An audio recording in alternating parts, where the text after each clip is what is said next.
Kizz Daniel. Talk to the people of Tanzania, please. All right. Mambo. Poor, poor. Oh, okay. I just learned that. Um, Good evening to everybody. Thank you for coming out. And we want to apologize for keeping you guys waiting. Um, so I would like to start from the get-go. I was contracted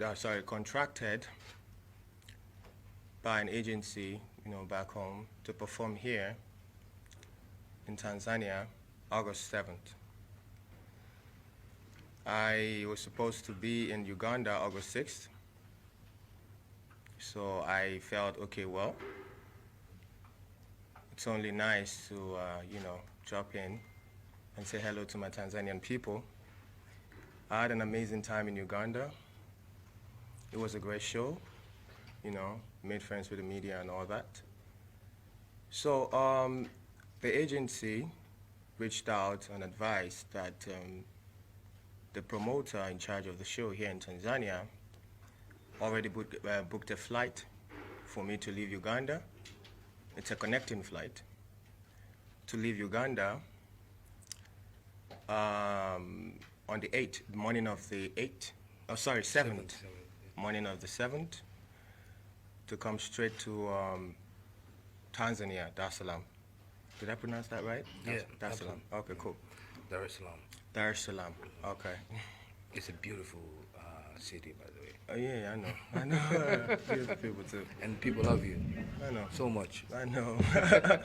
All right, so I left the hotel at Uganda exactly 6 a.m. in the morning. I head straight to the airport, caught the flight, but unfortunately, the airline delayed the flight like an hour in Uganda. But we still got on the plane, and then we flew into Nairobi, Kenya. On getting to Kenya, the connecting flight from Kenya to Dar es Salaam left. So we communicated this to the organizers, the promoters of the show, that this is the situation right now. As it is, we can't be, because we got to Nairobi 12 o'clock, 12 p.m., 12 noon. And we communicated to the organizers and the promoters that, look, this is the situation on ground. The flight got delayed, so we missed the connecting flight. What's the situation? Can we still make the show? Oh yes, and they confirmed to me that they can get the next available flight to Dar es Salaam for 9:45. 8:45 p.m. 8:50 actually. 8:50. For 8:50 p.m. You're supposed to be 6 and then 8:50. Oh, okay, yeah, 8:50 p.m. So I was in Nairobi, Kenya for 8 hours. I was at the airport, at the lounge at the airport. It was filled up with people, by the way, because a lot of the flight got canceled and got delayed that day. So we managed to stay in Nairobi for 8 hours. The time, 8:45, we got on the plane, we flew straight to Dar es Salaam. We got to Dar es Salaam, I think we landed around past 11. About midnight. Yeah, around midnight, yeah.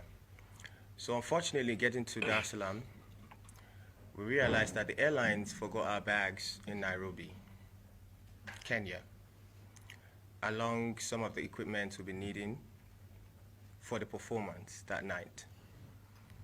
The gears, the costumes, and all that. So we communicated yet again to the organizers. I think, look, this is the situation on ground. We spoke to the airlines. They assured us that, okay, fine, we'll get the bags. We'll try and work how we can find the bags and get them across to you. So the organizer assured me that I can still be on stage by 3 a.m. in the morning.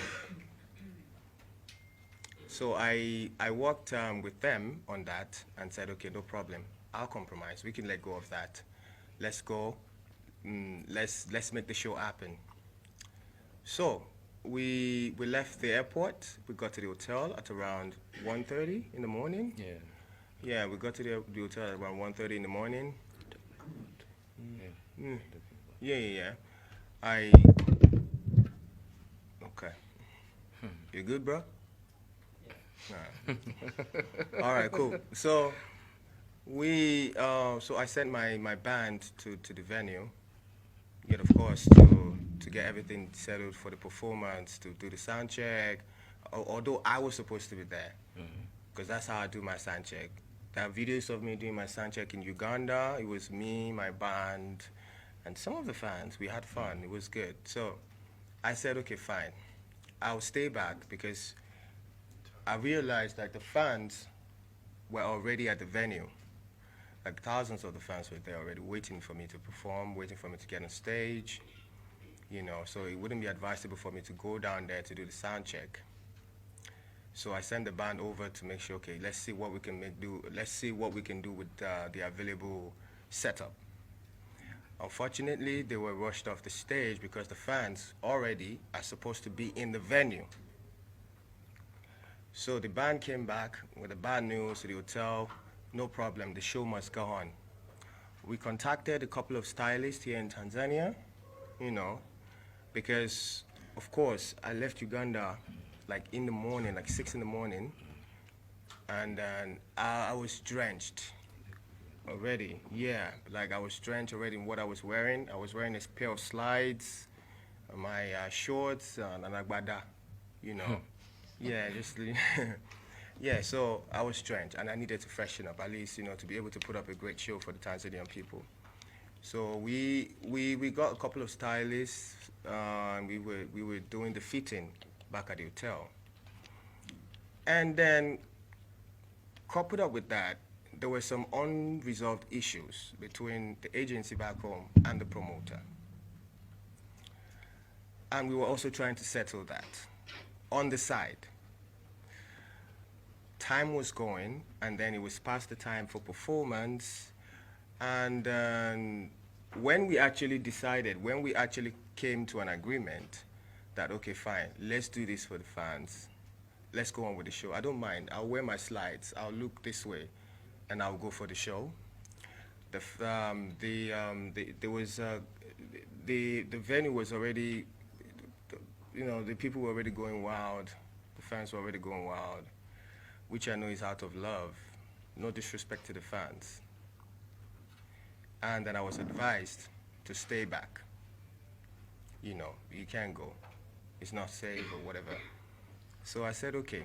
I sat down with the team, the organizers, the promoters. Let's come up with a way, to make it up to the Tanzanian fans. And then we decided to do a makeup show for free this time. I even agreed to partner with them this time, to make the show go on. So we said, okay, in the morning we put out a statement, we apologize to the fans, we are all tired, let's get some rest. In the morning, daybreak, we put out a statement and address this issue, and everything will be solved.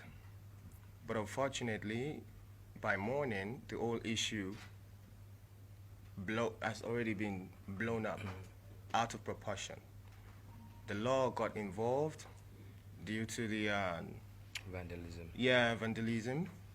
So the police came by to my hotel, take me in for questioning. It wasn't an arrest, by the way. So they took me in for questioning as to why my name keeps coming up. How are you connected to the destruction of this property? So I went in, I gave my statement, and here we are.